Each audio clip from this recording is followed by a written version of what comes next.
제2부 장강의 영웅들 제10권 5월 춘추 제34장 시신을 매지라는 오자서.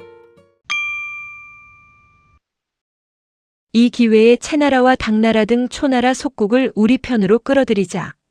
손무는 즉각 실행에 옮겼다. 마침 초나라 영윤낭화가 채소공의 행위를 괘씸하게 여기고 군사를 일으켰다. 손무는 오자서와 의논한 끝에 그의 신복 부하 하나를 채성으로 들여보내 채나라 대부 공손성과 접촉했다.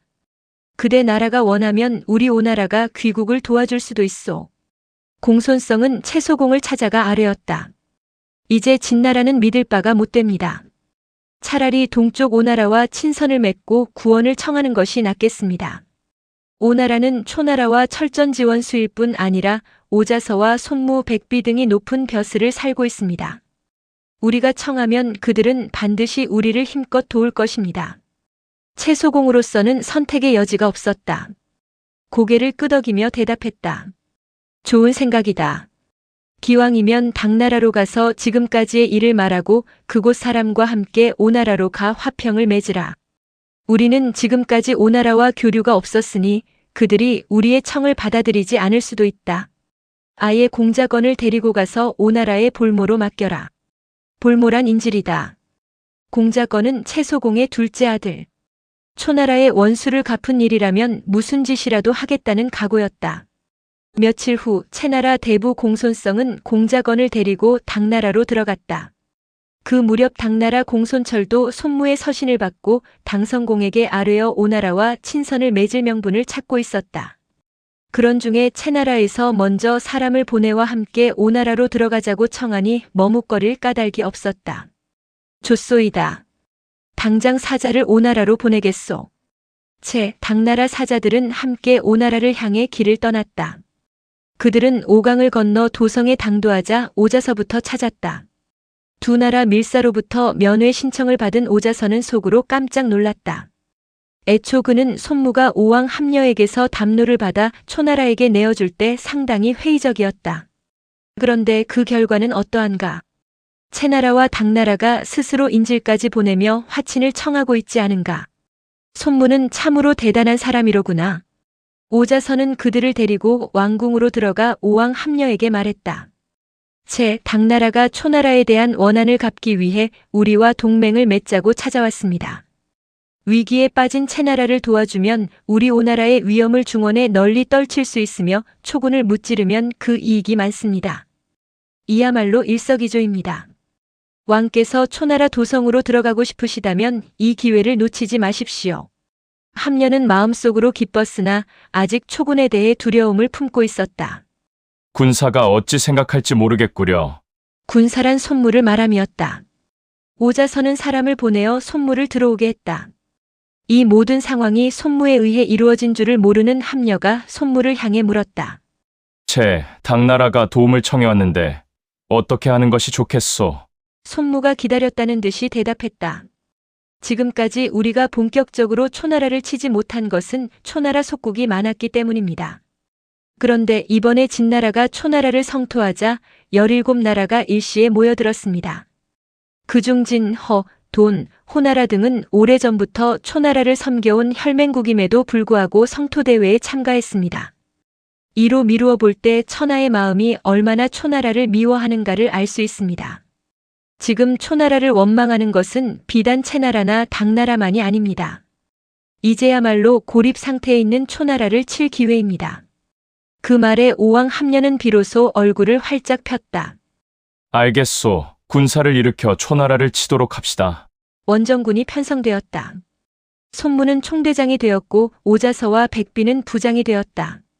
함녀의 친동생 북에는 선봉장에 임명되었으며 아들 공자 산에게는 군량 보급을 맡기었다. 총 군사는 6만. 대부 피인은 도성에 남아 세자파를 모시어라. 나는 원정군을 따라 서진함으로써 초나라가 멸망하는 것을 내 눈으로 직접 구경하리라. 마침내 오나라 대군은 채나라를 구하고 초나라를 치기 위해 수로를 따라 북상하기 시작했다. BC 506년 초소왕 10년, 오왕 함녀 9년 가을의 일이었다. 오자서로서는 부형의 원수를 갚으리라 결심하고 초나라를 떠나 망명한 지 17년 만의 일이기도 했다. 그 무렵 초나라 영윤낭화는 채소공을 응징하기 위해 채성을 포위하고 있었다. 벼랑간 세작들이 달려와 보고했다. 오나라 대군이 몰려오고 있습니다. 낭화는 기겁했다. 재빨리 포위를 풀고 운수 건너편으로 후퇴하여 영체를 세웠다. 운수의 험한 물결을 이용하여 오군의 진격을 막으려는 심산이었다. 동시에 영성으로 사람을 보내 위급함을 고했다. 한편 위기에서 벗어난 채소공은 오왕 합려를 성안으로 맞아들여 감사함을 표했다. 며칠 후 당성공이 군사를 거느리고 채성에 당도했다. 채소공과 당성공은 오군의 좌우익이 되어 초나라 치는 일을 돕겠다고 자청했다. 이리하여 자연스럽게 오채 당나라의 세개국 연합군이 형성되었다. 연합군 총사령관에 해당하는 손무가 장수들을 불러놓고 지시했다. 모든 배들을 여수와 회수가 만나는 곳에 메어두어라. 우리는 육로로 진격할 것이다. 오자서가 물었다. 어째서 배를 회수에다 버리고 가는 것이오? 이곳 예장 땅에서 수로를 따라 초나라로 들어가려면 강물을 거슬러 올라갈 수밖에 없습니다. 그러면 늦습니다. 나는 초군에게 준비할 여유를 주지 않을 작정입니다. 손무는 신속한 이동이 승패와 좌우된다고 판단한 것이었다. 오자서는 손무의 말에 다시 한번 감탄했다. 오군을 비롯한 3개국 연합군은 장산 땅을 경유하여 황, 현을 지나 운수 가까이에 이르렀다. 세작들의 움직임이 분주해졌다. 초군이 운수 서쪽에 진을 치고 있습니다. 손무는 행군을 멈추고 운수 동편에 대체를 내렸다. 초나라 영윤낭화는 오군이 예상보다 훨씬 빨리 추격해오자 밤낮으로 근심했다. 저들의 진격이 어찌 이리도 빠른가? 배를 회수에 버려두고 육로로 달려온 모양입니다. 그렇다면 당장은 운수를 건너오지는 못하겠구나. 낭화는 겨우 안심했다. 그 시각 영성에서는 초소왕이 신하들을 불러놓고 대책을 의논하고 있었다.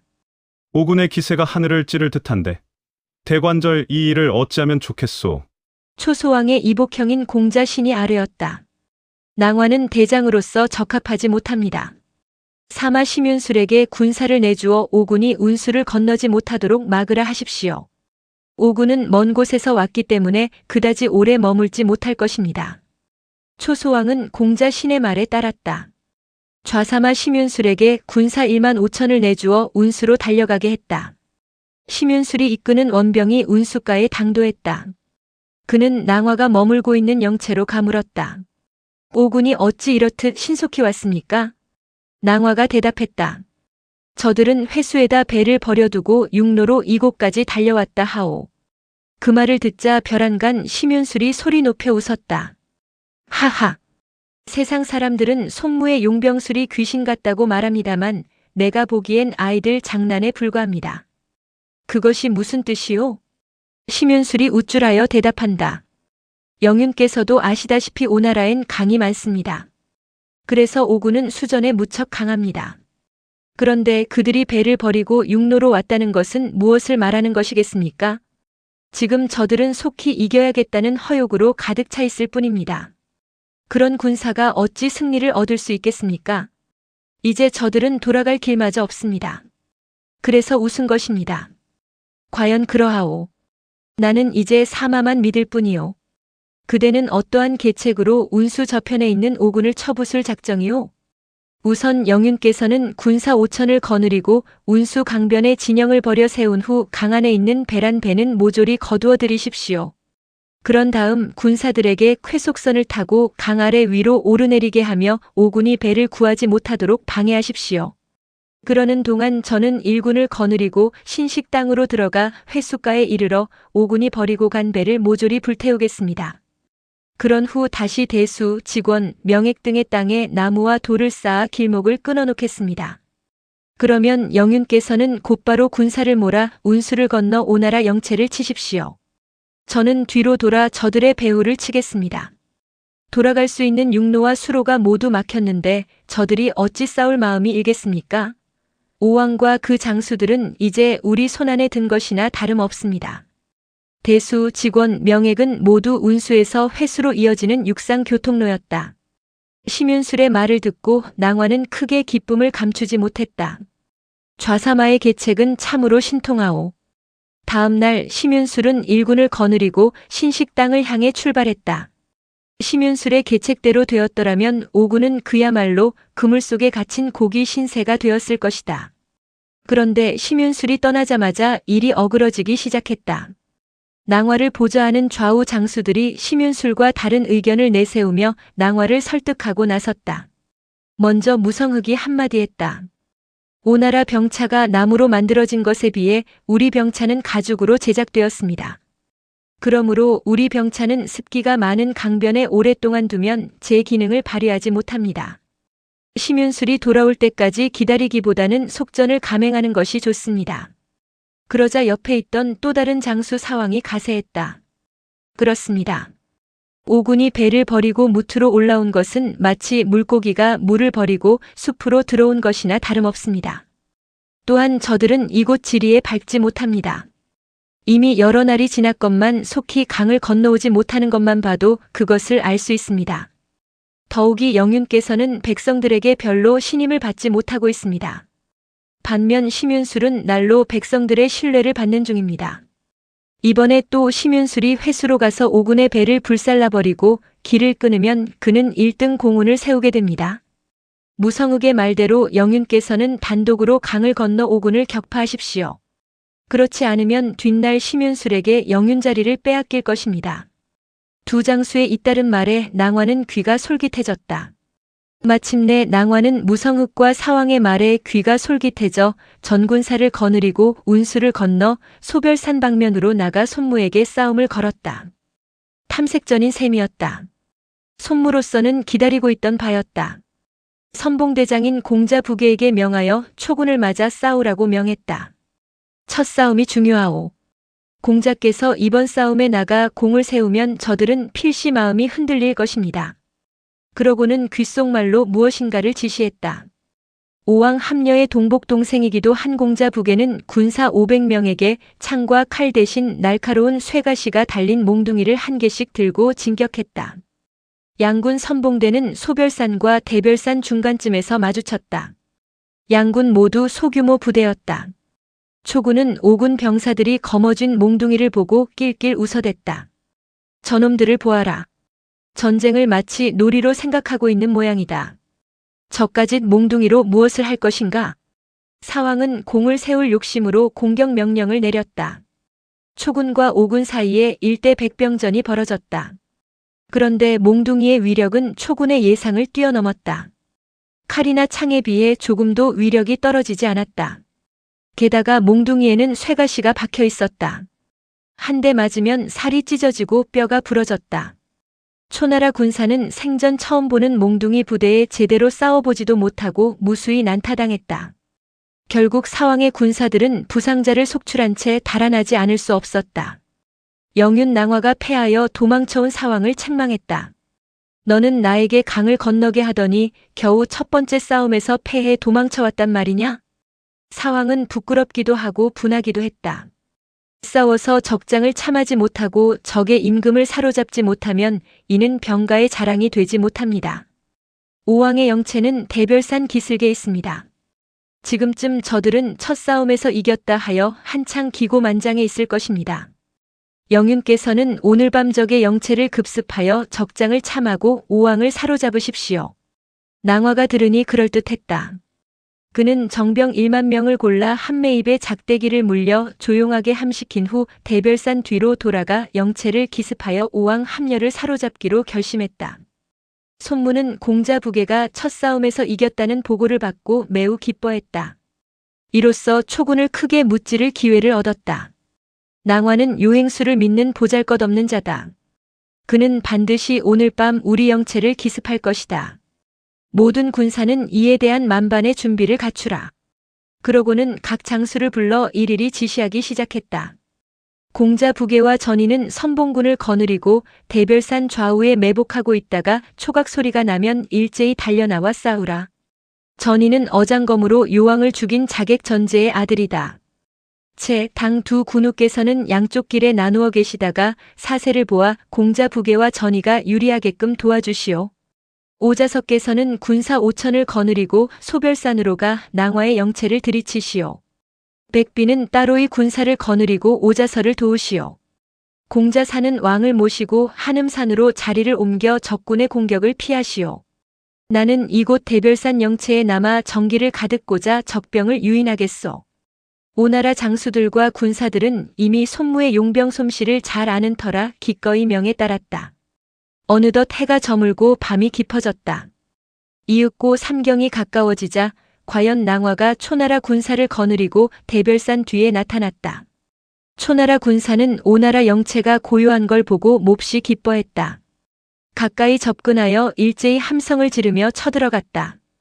방벽은 쉽게 무너졌다. 그런데 이상했다. 아무도 없는 것이었다. 전기가 꽂혀있는 군막마다 텅 비어 있었다. 물론 오왕 함녀도 눈에 띄지 않았다. 그제야 낭화는 적의 계책에 빠진 것을 알았다. 눈앞이 아찔했다. 목이 터져라 외쳐댔다. 퇴각하라.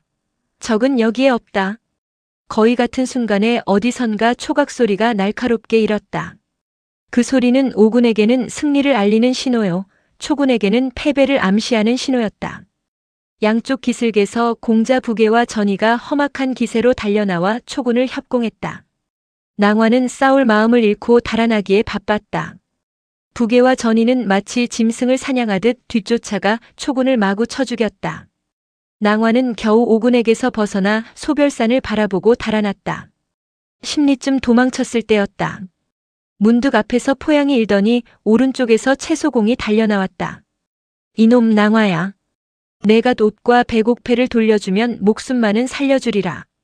동시에 왼편에서 당성공이 달려나오며 부르짖었다. 속히 나의 숙상말을 내놓아라. 그렇지 않으면 죽음을 면치 못하리라. 낭화는 혼비백산했다. 부끄럽기도 하고 황급하기도 하고 무섭기도 했다. 다행히 초군 장수 무성흑이 달려와 좌충우돌 싸우며 위기에 빠진 낭화를 구출했다. 그들이 다시 10여리쯤 달아나 목숨을 부지했을 때였다. 앞쪽에서 본영을 지키고 있던 군졸들이 허둥지둥 달려왔다. 너희들이 웬일이냐? 큰일 났습니다.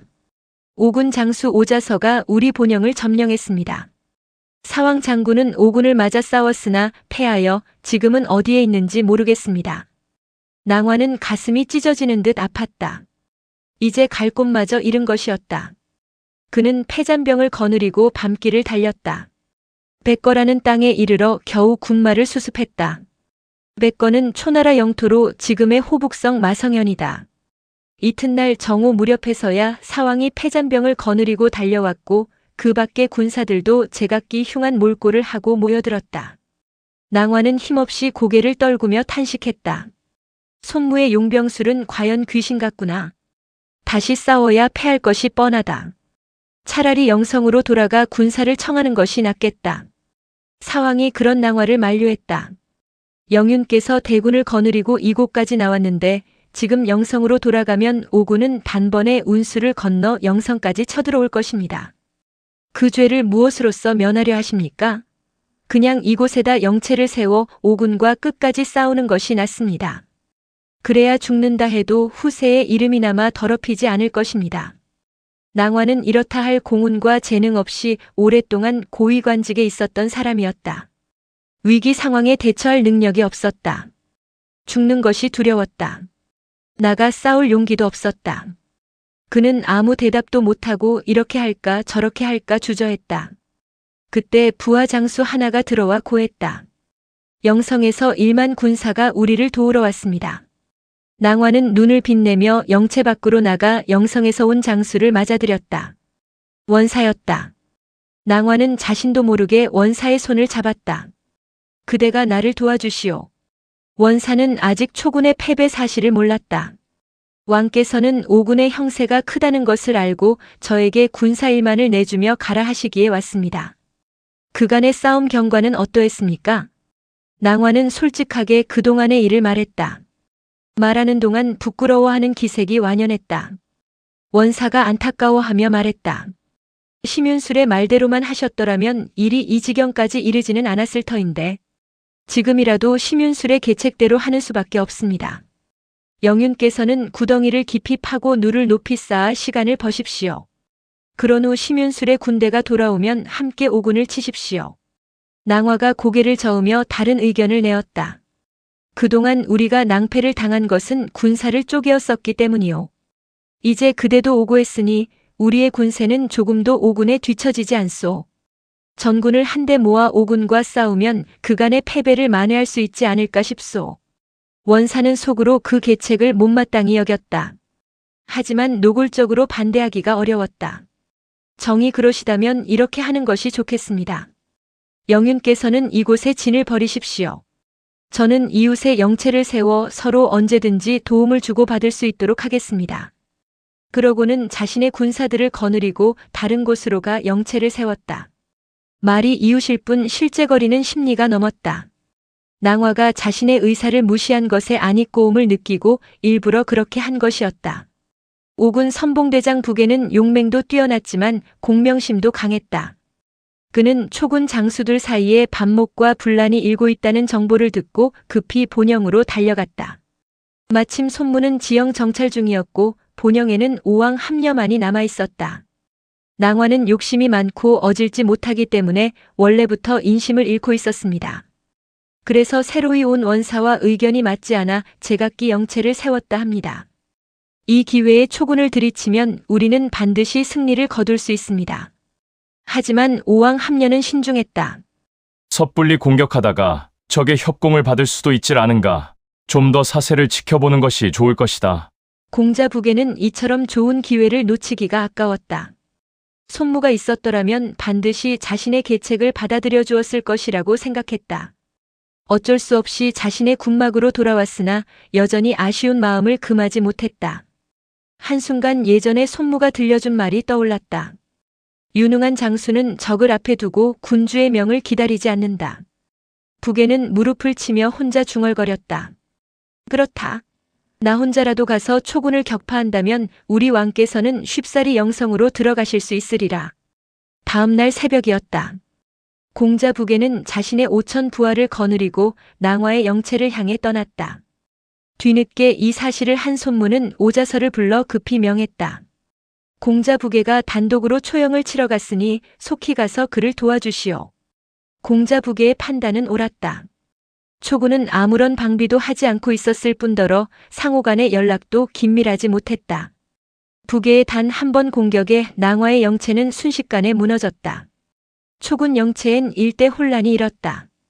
초군 장수 무성흑이 죽음을 무릅쓰고 북에와 싸우는 동안 낭화는 영체의 뒷문으로 빠져나갔다. 그러나 미처 병차에 오르기도 전에 왼팔에 화살을 맞았다. 사황이 재빨리 달려와 낭화를 부축했다. 영윤께서는 제 병차를 타십시오. 제가 영윤의 병차를 타고 대신 적과 싸우겠습니다. 낭화는 정신이 없었다. 자신의 갑옷을 벗어 사왕에게 내주고 나는 듯이 병차를 몰아 뒷문 밖으로 사라졌다. 사왕 덕분에 목숨을 구하기는 했지만 영성으로 돌아가 초소왕을 뵐 면목이 없었다. 그는 정나라를 바라보고 달아났다. 오자서가 부계를 돕기 위해 초군 영체로 달려왔을 때에는 낭화는 이미 달아난 뒤였다. 사왕이 낭화의 갑옷을 입고 결사적으로 대항하고 있었다. 오자서는 부계와 함께 사왕의 결사대를 몰살시켰다. 사왕은 마침내 온몸에 중상을 입고 죽었다. 무성흑도 끝까지 싸우다가 부계의 칼에 목숨을 잃었다. 그 시각 십리 밖에 진을 치고 있던 원사의 영체는 조용했다. 원사의 아들 원현이 아버지의 군막으로 달려가 급보를 전했다. 어서 달려가 영윤을 도와야 합니다. 그러나 원사는 매몰차게 대답했다. 갈 필요 없다. 낭화는 이미 다른 곳으로 도망쳤을 것이다. 그래도 도와야 한다고 자꾸 간하자 원사는 아예 모든 장수를 불러 모아 추상 같은 호령을 내렸다.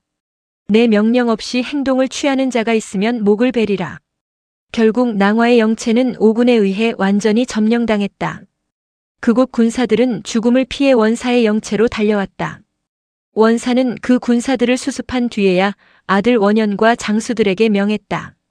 오군이 이곳으로 쳐들어오면 우리는 막을 길이 없다. 그들이 이곳으로 오기 전에 서둘러 영성으로 퇴각하라. 그런 후 다시 조치를 취하리라. 이에 초군들은 일제히 영체를 뽑고 그곳을 떠났다. 원현이 선두에 서고 원사가 후대를 맡아 추격하는 오군에 대비했다. 낭화의 영체를 일거에 점령한 공자북에는 즉각 원사가 이끄는 초나라 대군의 뒤를 추격했다. 그들이 운수 하류인 청발수까지 갔을 때였다. 초나라 군사들이 강을 건너기 위해 한창 배를 모으는 중이었다. 오나라 군사는 절호의 기회라며 초군을 치자고 재촉했다. 그러자 북에가 군사들을 달래며 제지했다. 궁서설묘 쫓기는 쥐도 달아날 길이 없으면 죽기를 각오하고 고양이에게 덤벼드는 법이다. 하물며 사람이야 더 말할 것이 있겠느냐? 지금 우리가 저들을 공격하면 저들은 살기 위해 최후의 힘을 다할 것이다. 그러면 우리 측의 피해도 적지 않다. 그보다는 잠시 기다려 저들이 강을 반쯤 건넜을 때 들이치는 것이 유리하다. 먼저 건너간 자들은 자기들이 살았기 때문에 굳이 싸우려 들지 않을 것이요. 건너지 못한 자들은 서로 먼저 건너가려고 또한 싸우지 않을 것이다. 그러면 우리는 쉽게 저들을 이길 수 있다. 북에는 이렇게 말하고 일부러 20리가량 물러났다. 뒤늦게 청발수 강가에 당도한 손무는 북의 계책을 듣고 감탄했다. 북의 공자는 가히 병법을 아는 사람이로다. 오왕 함녀 또한 기분이 좋았다. 곁에 오자서를 돌아보며 자랑했다. 과인의 동생 부계가 이렇듯 영특하니 어찌 초나라 영성에 들어가지 못할 것인가. 그대는 이번에야말로 부영의 원수를 갚을 수 있을 것이오. 모두들 물러간 뒤 오자서가 조용히 아뢰었다. 신이 지난날 피이에게서 들은 말이 있습니다. 공자 북에는 잔털이 거슬러 올라났기 때문에 필시 나라를 배반하고 주인을 반역할 상이라고 하였습니다. 비록 용감하기는 하지만 만사를 맡기지는 마십시오. 그러나 오왕 함녀는 오자서의 말을 귀담아 듣지 않았다. 초나라 장수 원사는 오군이 추격해온다는 소식을 듣고 전투 준비를 하려다 다시 오군이 20리를 후퇴했다는 보고를 받았다. 원사가 껄껄 웃으며 말했다. 나는 오나라 사람이 겁이 많다는 것을 진작부터 알고 있었다. 그들은 감히 우리를 추격하지 못할 것이다. 새벽녘에 초나라 군사는 강을 건너기 시작했다. 그들이 강을 반쯤 건너갔을 때였다. 오군 선봉대장 부계가 벼락같이 들이닥쳤다. 크게 놀란 초나라 군사들은 먼저 강을 건너려고 일대 혼란이 일어났다. 초군 대장 원사는 군사들을 진정시키려고 악을 써댔으나 아무 소용이 없었다. 원사 자신 또한 급히 강을 건너 겨우 오군의 공격에서 벗어났다. 이 와중에 죽은 초나라 군사만도 반이 넘었다. 참담한 패배였다. 북에는 초나라 군사의 기와 북과 무기와 갑옷을 무수히 노획했다. 날이 완전히 밝아서 손무는 채소공과 당성공에게 지시했다. 두 군우께선 강변의 배들을 모조리 거두어 들이십시오. 그러고는 따로이 오자서와 부계를 불러 초군을 추격하게 했다. 한편 겨우 청발수를 건넌 원사는 한시도 쉬지 않고 병차를 몰았다. 군사들도 열심히 병차 뒤를 쫓았다. 그들은 옹서 땅에 이르러 숨을 돌렸다. 장수 병졸할 것 없이 배가 고프고 지칠 대로 지쳐 더 이상 달아날 힘도 없었다. 옹서는 수도 영성에서 그다지 멀지 않은 곳이었다. 설마 여기까지 추격하지는 않겠지. 이렇게 생각한 원사는 군사들에게 명했다. 각기 솥을 걸고 밥을 지어라. 초나라 군사들이 막 밥을 먹으려던 참이었다. 동편 초원 저편에서 구름 같은 먼지가 일어나는 게 보였다. 뒤쫓아온 오군 장수 오자서와 부계였다. 그들은 눈 깜짝할 사이 초군이 휴식을 취하고 있는 곳까지 진격해왔다. 초나라 군사는 혼비백산하여 먹으려던 밥을 그대로 버리고 황급히 달아났다. 결국 초군이 지어놓은 밥은 오나라 군사들의 줄인 배를 채워주었다.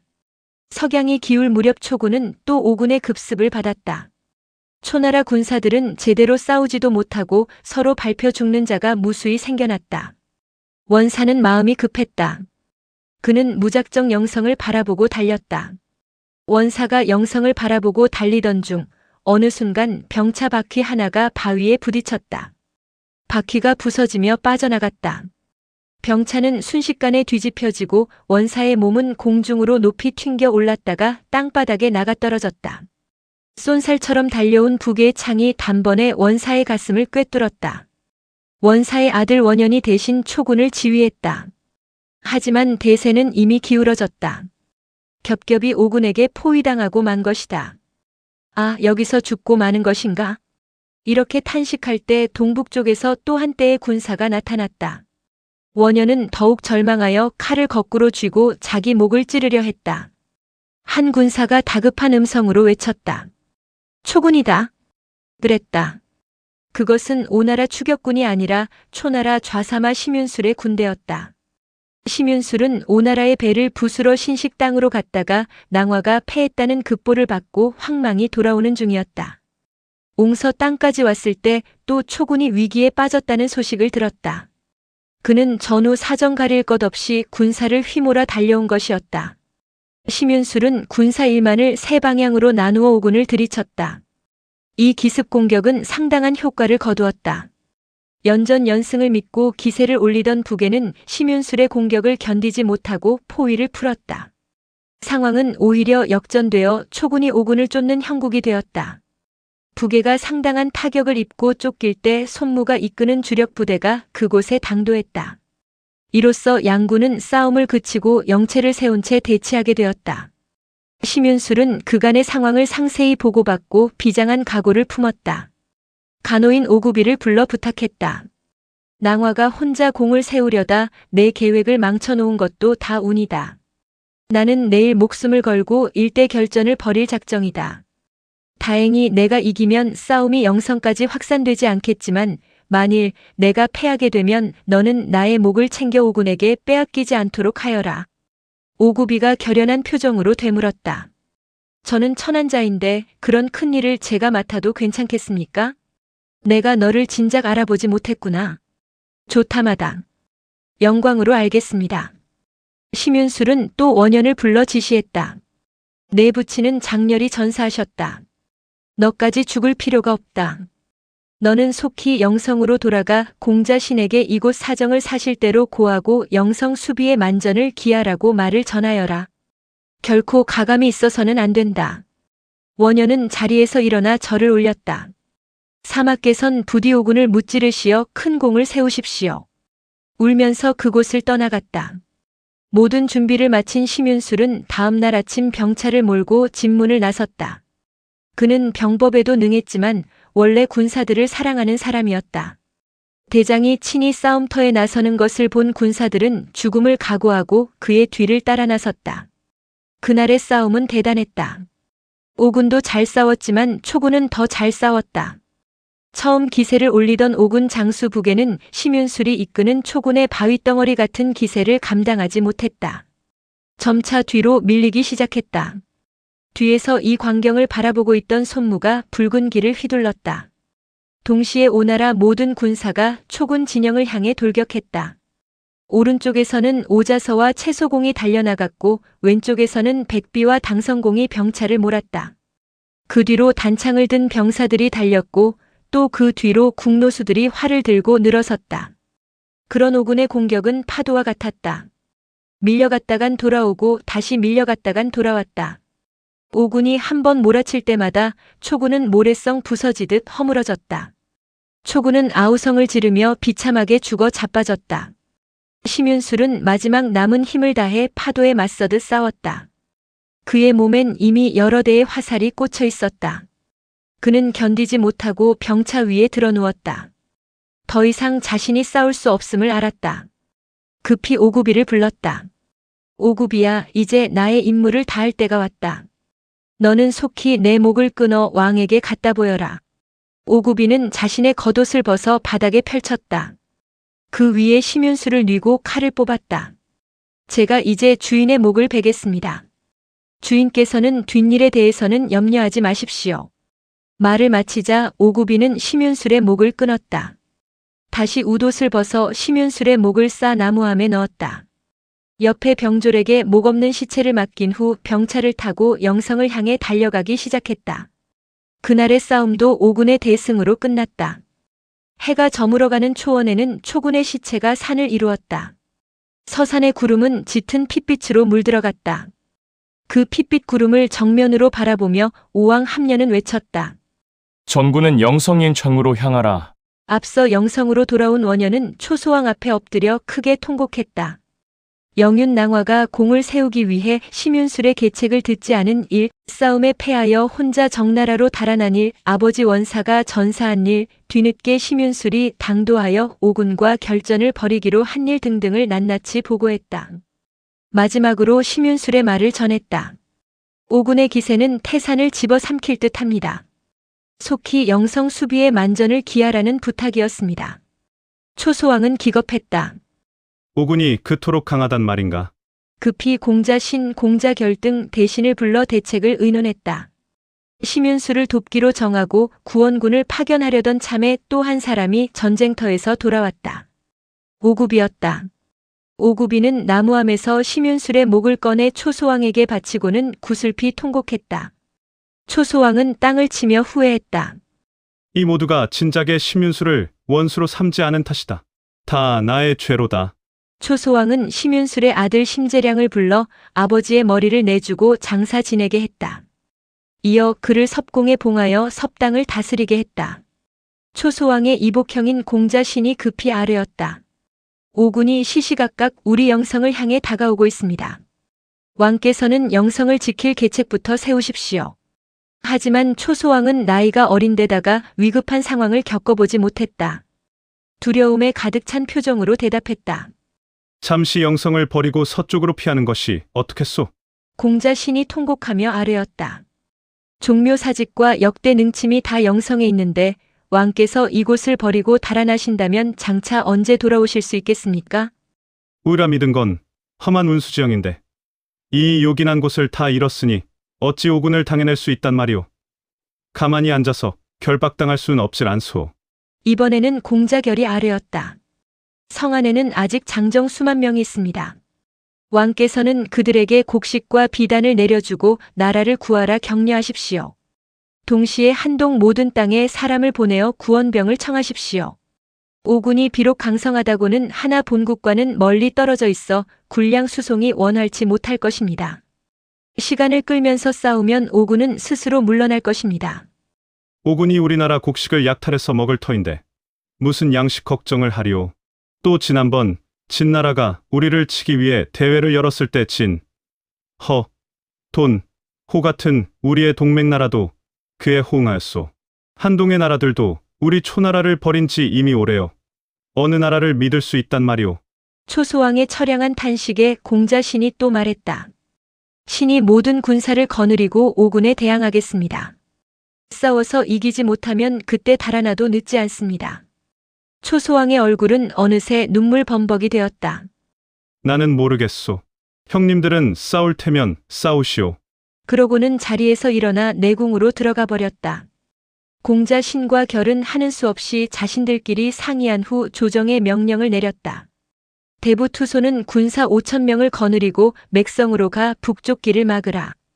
대부 송목은 군사 5,000명을 거느리고 기남성으로 가 서북쪽 길을 막으라.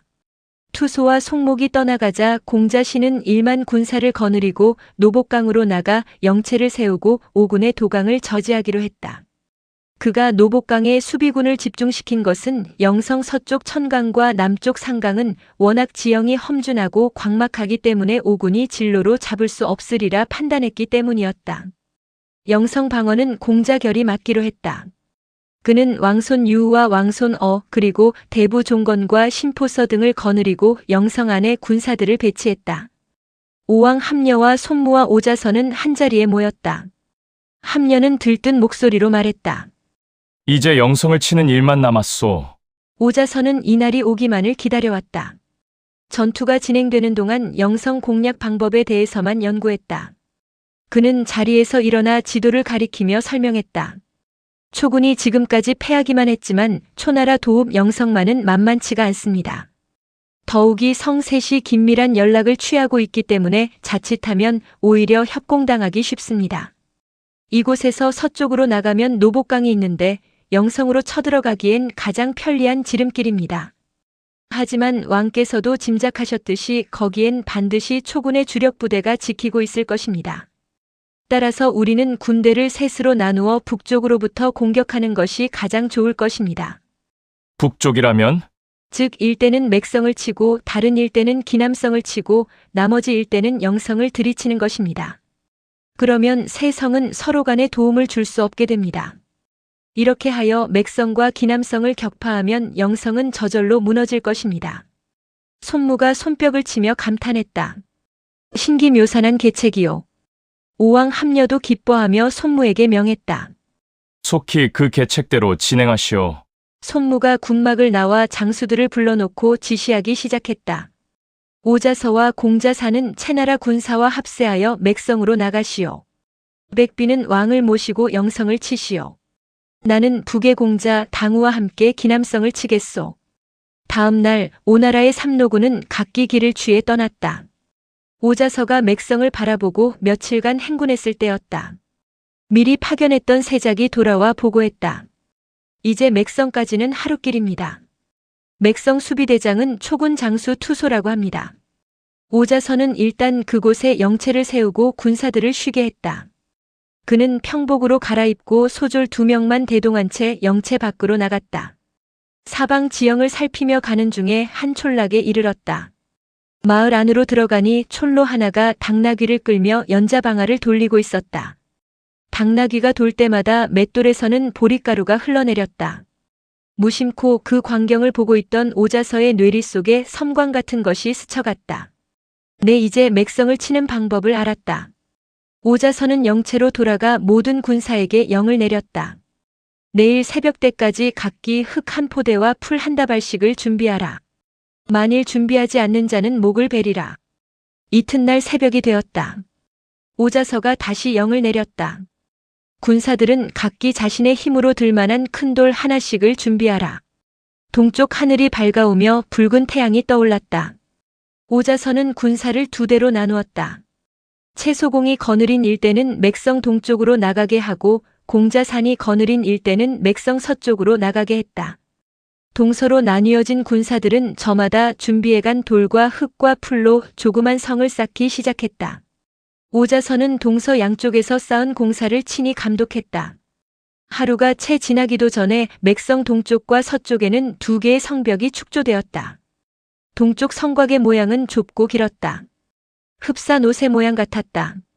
그래서 오자서는 성의 이름을 여성이라 하였다. 서쪽 성은 정원형으로 쌓았기 때문에 마치 맷돌처럼 생겼다. 그래서 이름을 마성이라 붙였다. 채소공이 물었다. 왜 이런 2 성을 쌓았는지 그 뜻을 모르겠소. 오자서가 웃으며 대답했다. 동쪽 노새가 서쪽 맷돌을 돌리니 어찌 보리성 맥성이 부서지지 않겠습니까? 맥성 수비대장 투소는 오군이 동서 양쪽에 이상한 성을 쌓고 있다는 보고를 받았다. 그는 황급히 군사를 거느리고 나와 오군을 치려 했다. 그러나 그때는 이미 2 성이 모두 튼튼하게 세워진 뒤였다. 그는 먼저 동쪽으로 달려갔다. 과연 성 위엔 기가 가득 꽂혀 있어 바람이 불 때마다 펄럭이며 끊임없이 요령 소리를 내었다. 투소가 군사들에게 명하여 성을 공격하려는데 문득 성문이 열리며 소년 장수 하나가 군사들을 거느리고 달려나왔다. 투소가 물었다. 너는 누구냐? 소년 장수가 창을 비껴든 채 달리며 소리쳤다. 나는 최후의 둘째 아들인 공자건이다. 가소롭구나. 너같이 어린 놈은 내 적수가 아니니 어서 가서 오자서를 나오라고 하여라. 그는 오자서를 한바탕 꾸짖을 작정이었다. 그런데 공자건의 대답이 뜻밖이었다. 오자서 장군은 이미 맥성을 치러 간 지 오래다. 투소는 속으로 뜨끔했다. 그러면서도 설마 하는 마음이 일었다. 자기가 맥성을 나온 지 2시즌도 채 지나지 않질 않았는가. 그 사이 오자서가 맥성을 칠 수는 없는 일이라고 생각했다. 이놈, 그런 속임수가 나에게 통할 것 같은가. 투소는 긴 창을 바로잡고 공격 명령을 내렸다. 초군과 오군 사이에 한바탕 전투가 벌어졌다. 서로 정신없이 싸우고 있는 중에 저편에서 초나라 파발이 나는 듯이 달려오며 외쳐댔다. 지금 오나라 군사가 맥성을 공격하고 있습니다. 장군께선 속히 돌아가십시오. 투소는 그제야 오자서가 맥성으로 향했다는 말이 사실인 것을 알고 금을 울려 허둥지둥 돌아갔다. 그 기회를 공자건이 놓칠 리 없었다. 그는 재빨리 쫓아가 한바탕 초군을 몰아쳤다. 하지만 끝까지 추격하지는 않았다. 투소는 정신없이 맥성을 향해 달렸다. 성 근처에 이르렀을 때 맥성을 공격하는 오자서 군을 발견하였다. 투소가 병차 위에 서서 오자서를 향해 소리쳤다. 자서는 그간 별거 없었는가? 그대의 부형을 죽게 한 것은 비무국이다. 그 비무국은 이제 죽었다. 그러므로 그대는 이미 원수를 갚은 것이나 마찬가지다. 그런데도 어찌하여 이처럼 분노의 칼을 휘두르는가?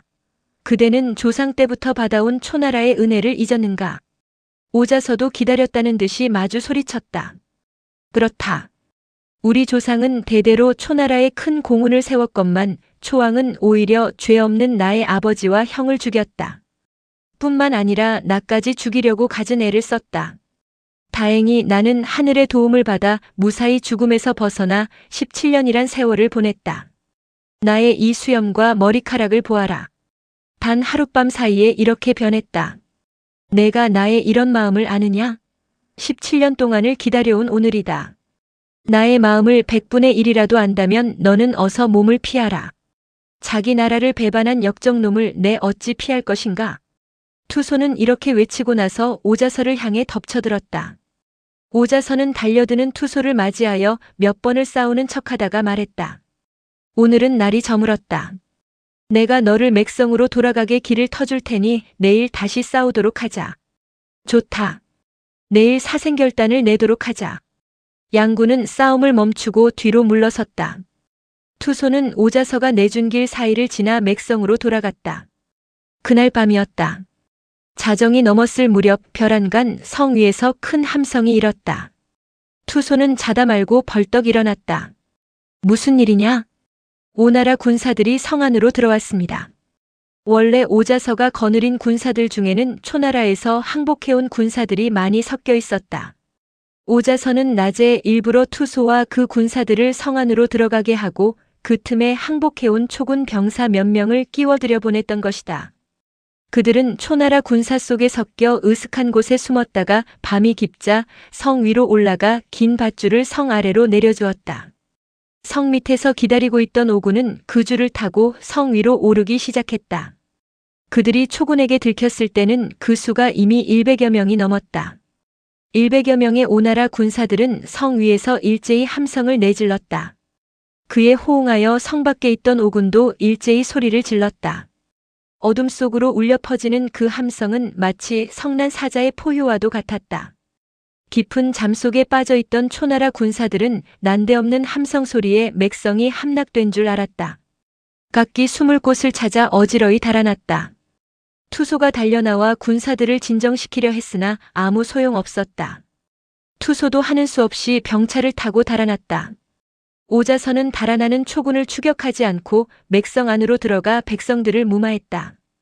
동시에 사람을 보내 오왕 함녀에게 승리를 보고했다. 맥성 함락.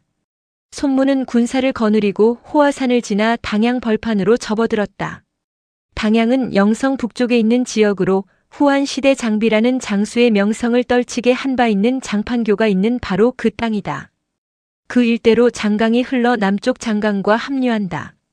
손무는 주변의 지형을 유심히 살핀 결과 기남의 지세가 장강 강물보다 낮은 것을 알았다.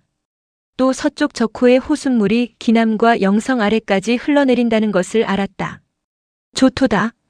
아름다운 경관에 터져나오는 탄성 소리가 아니었다. 그의 머릿속으로 한 가지 계책이 떠올랐던 것이다. 손무는 군사를 거느리고 높은 구릉으로 올라갔다. 그날 밤이었다. 오나라 군사는 일제히 호를 파서 장강물을 끌어들였다.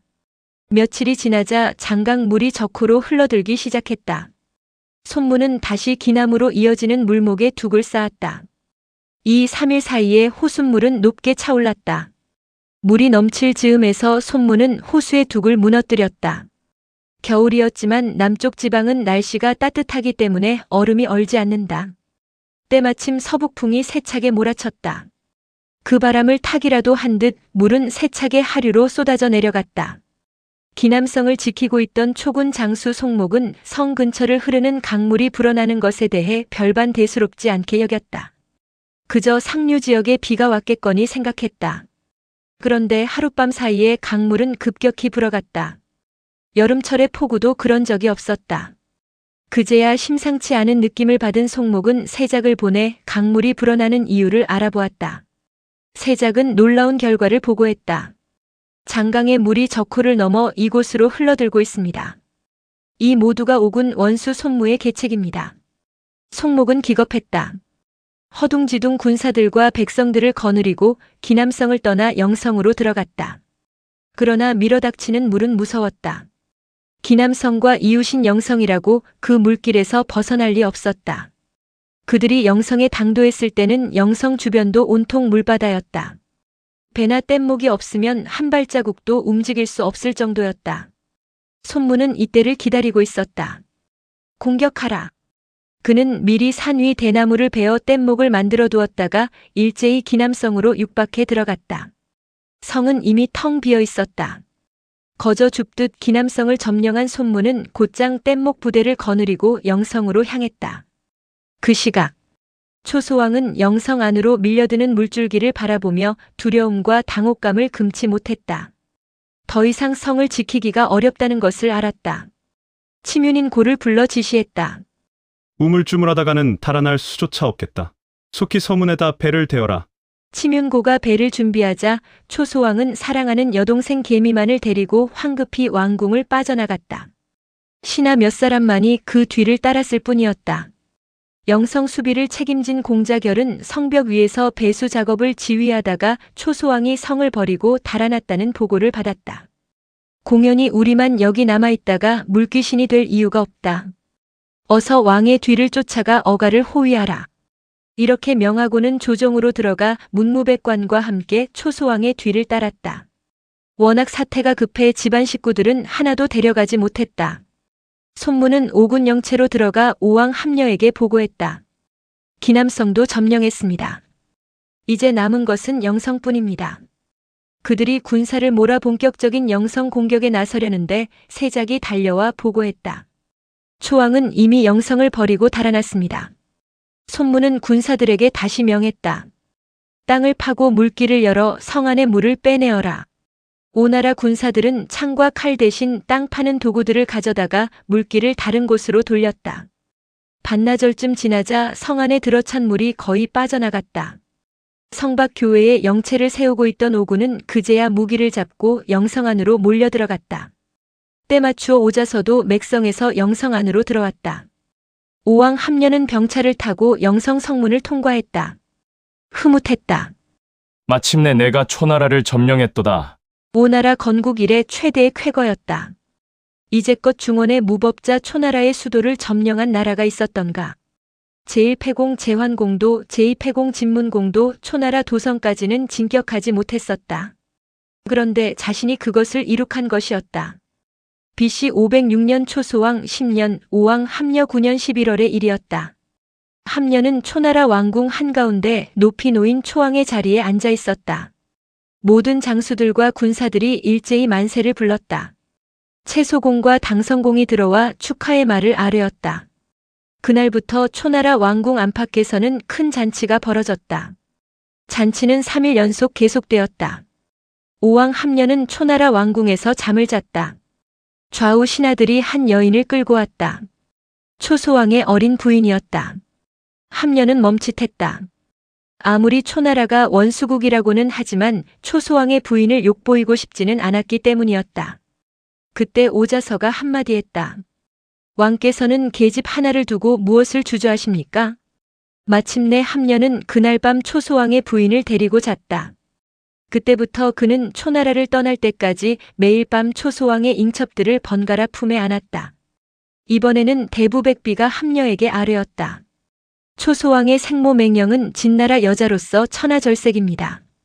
그 여자는 원래 세자건에게 시집왔는데 시아버지인 초평왕이 가로채 부인으로 삼은 여자입니다. 다소 나이가 들었다고는 하지만 아직 자색이 쇠하지 않았습니다. 함녀는 처음과 달리 마음이 동했다. 데리고 오라. 얼굴이나 한번 보겠다. 사람을 보냈으나 맹령은 오지 않았다. 함녀는 화가 치밀었다. 감히 내 명을 거역하다니. 속히 가서 잡아 끌어오너라.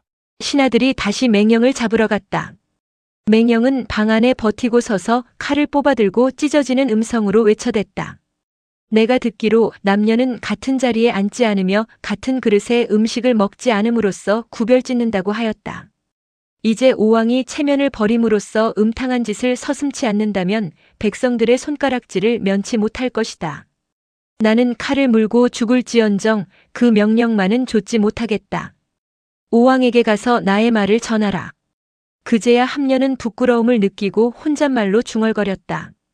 나는 그저 얼굴을 한번 보고 싶었을 뿐이거늘 어쩔 수 없도다. 한편 왕궁 밖에서는 오군 장수와 군사들 사이에 차마 눈뜨고 못볼 악행이 마구 자행되고 있었다. 장수들은 초나라 대부들의 집을 점령하여 거처하면서 그 집 아녀자들을 마음대로 능욕하였고 군사들은 백성들 집을 차지하여 약탈과 강간을 일삼았다. 이때의 상황을 한 사가는 다음과 같이 기록했다. 영성하는 금수 세상과 같았다. 이런 일도 있었다. 채소공과 당성공은 영윤 낭화의 집을 뒤졌다. 의장 속에서 은초서구와 양집의 곡패가 나왔다. 숙상마 한 쌍은 마구간에 그대로 매어 있었다. 두 임금은 각기 제 물건을 찾아 오왕 함녀에게 선사했다. 그리고 낭화의 집에 있는 보화와 황금과 비단 등을 모두 노략질했다. 결국 낭화는 평생 긁어모은 재물을 제대로 써보지도 못하고 죽은 셈이었다. 오왕 함녀의 동생인 공자 북에는 낭화의 부인에게 마음이 있었다. 서둘러 달려갔으나 이미 조카인 공자산이 차지에 살고 있었다. 북에는 화를 내며 칼을 휘둘렀다. 이에 공자산은 겁을 먹고 그대로 달아났다. 북에는 끝내 낭화의 부인을 차지했다. 임금과 신하와 군졸들이 밤낮을 가리지 않고 음행과 약탈을 자행했으나 오자선은 만류하지 않았다. 나름대로의 복수인 셈이었다. 하지만 그것으로 17년을 쌓아온 원한이 풀릴 일이 없었다. 오왕 함녀를 찾아가 아뢰었다. 초나라 종묘를 부수어 버리십시오. 손무가 반대했다. 군사는 의로서 움직여야만 명분이 섭니다. 오늘 우리가 초나라를 얻은 것은 지난날 초평왕이 세자건을 내쫓고 자부를 데리고 살고 간신을 등용하고 충신을 살해하고 모든 제후에게 횡포를 부렸기 때문입니다. 이제 초나라 도성을 점령했으니 왕께서는 세자건의 아들인 공자승을 초왕으로 삼아 초소왕 대신 종묘를 지키게 하십시오. 그러면 초나라는 진정으로 우리 오나라를 섬길 것이며 대대로 공물을 바칠 것입니다. 초나라를 용서해주는 것이 초나라를 얻는 길입니다. 하지만 오왕 함녀는 초나라가 다시 강성해지는 것이 두려웠다. 또 그동안 자신을 도와준 오자서의 소원을 풀어주고 싶었다. 손무의 말을 듣지 않고 좌우 군사를 불러 명했다. 초나라 종묘를 불살아버려라. 초나라 종묘는 삽시간에 잿더미로 변했다. 며칠 후 채소공과 당성공은 하직 인사를 올리고 본국으로 돌아갔다. 오왕 함녀는 다시 장화대에다 크게 잔치를 벌이고 악공을 불러 풍악을 울리게 했다. 모든 신하들이 기뻐하는 중에 오자서만은 눈물을 뚝뚝 떨구었다. 함녀가 이상히 여기고 물었다. 그대는 초나라 종묘를 불태움으로써 원수를 갚지 않았소. 오늘같이 즐거운 날경은 어찌하여 슬퍼하오? 오자서가 대답했다. 종묘를 불태운 것만으로 어찌 신의 원한이 풀리겠습니까? 바라건대 왕께서는 신으로 하여금 초평왕의 무덤을 파서 그 너를 열고 송장의 목을 참하게 해주십시오. 그래야만 신의 원한이 풀리겠습니다. 그간경은 과인을 위해 많은 공훈을 세웠소. 내 어찌 썩은 시체 하나를 아껴 경의 소원을 풀어주지 못하겠소. 오왕 함녀의 허락이 떨어지자 오자서는 그제야 눈물을 거두고 술잔을 들이켰다. 다음 날 오자서는 초평왕의 무덤이 동문 밖 요대호에 있다는 말을 들었다. 그런데 동문 밖으로 나가보니 넓은 평원에는 겨울 잡초만 우거졌고 호수는 아득했다. 어디에 초평왕이 묻혀 있는지 도저히 알 길이 없었다. 오자서는 사방으로 군사를 풀었으나 며칠이 지나도록 무덤의 흔적조차 알아내지 못했다. 오자서가 가슴을 치며 하늘을 우러러 통곡했다. 하늘이시여, 하늘이시여. 진정 제게 부친과 형님의 원수를 갚지 못하게 하시렵니까? 그 호소를 듣기라도 한 듯 호련 한 노인이 오자서 앞에 나타났다. 장군께선 어찌하여 초평왕의 무덤을 찾으십니까? 오자서는 눈물을 그치고 대답했다. 초평왕은 나의 가족을 죽인 철전지원수요. 나는 그가 살았을 때 목을 끊지 못했으니 죽은 시체라도 목을 베어 부친과 형님의 원수를 갚으려 하오. 그렇다면 제가 가르쳐 드리겠습니다. 초평왕은 생전에 자기를 원망한 사람이 많다는 것을 알고 죽은 후에도 자기 무덤을 파는 자가 있을까 두려워했습니다. 그래서 자신의 무덤을 호수 속에 만들어 달라고 유언했습니다. 장군께서 초평왕의 무덤을 찾을 생각이시거든 이 호수에 물을 퍼내십시오. 노인은 말을 마치고 요대로 올라가 손가락으로 호수 한쪽을 가리켜 보였다. 오자선은 잠수를 잘하는 군사들을 뽑아 호수 속으로 들여보냈다. 잠수부가 물속에 들어가서 보니 과연 요대 동쪽으로 석곽 하나가 놓여 있었다. 오자선은 곧 군사들을 시켜 모래주머니를 그 주변에 쌓고 물을 퍼냈다. 석관이 모습을 드러냈다. 오자선은 손수 석관의 뚜껑을 열었다. 그러나 그 속에는 옷 몇 벌과 병장기만 가득 들어 있었을 뿐 초평왕의 시체는 보이지 않았다. 그것을 보고 노인이 다시 말했다. 이것은 가짜입니다. 진짜 관은 그 밑을 파야 나옵니다. 군사들이 다시 그 밑을 파기 시작했다.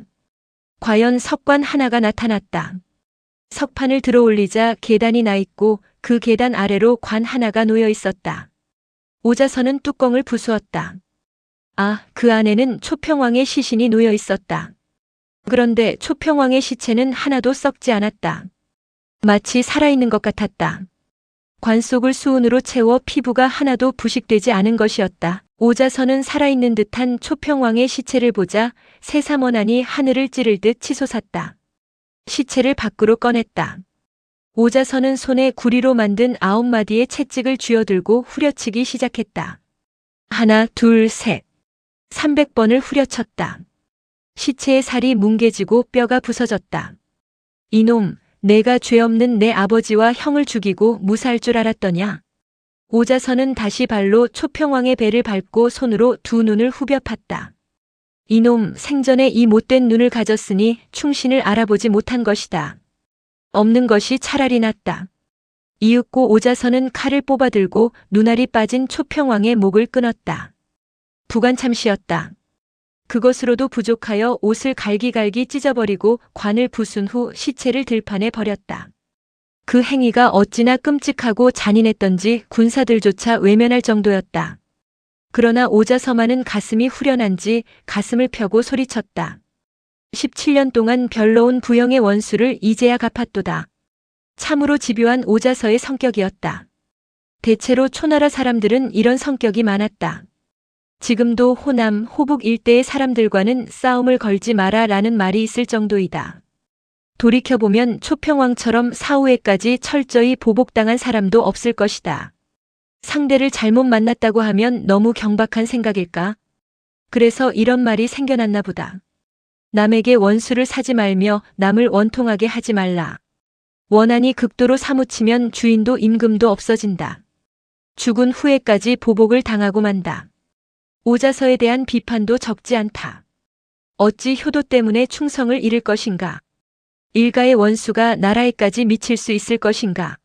하긴 요즘도 자신의 나라에 실망을 느끼고 고국을 버리는 사람이 적지 않은 것을 보면 오자서만 탓할 것도 아니다. 옛날이나 지금이나 사람의 마음은 다 똑같은가 보다. 후세의 한 시인은 오자서의 이 일을 다음과 같이 읊었다. 열렬하구나 오자서여. 무궁한 세월에 오히려 눈물을 머금는구나. 오자서는 초평왕의 시체에 분풀이를 하고 나서 노인에게 물었다. 그대는 어떻게 해서 초평왕이 묻힌 곳을 알았으며 첫 번째 관 밑에 진짜 관이 숨겨져 있다는 것을 알았소. 노인이 대답했다. 저는 다름 아니라 석공입니다. 지난날 초평왕은 우리 석공 50여 명에게 그 무덤을 만들게 했지요. 그러고는 비밀이 새어나갈까 두려워 무덤이 완성되자마자 모든 석공을 죽여버렸습니다. 그때 저는 하늘의 도움을 받아 미리 알고 달아나 구사일생으로 목숨을 구했습니다. 여기저기 숨어다니는 중에 장군께서 초평왕의 무덤을 찾는다는 소식을 듣고 일부러 와서 가르쳐드린 것입니다. 이로써 저는 그때 원통이 죽은 50여 명의 석공의 원혼을 풀어주었습니다.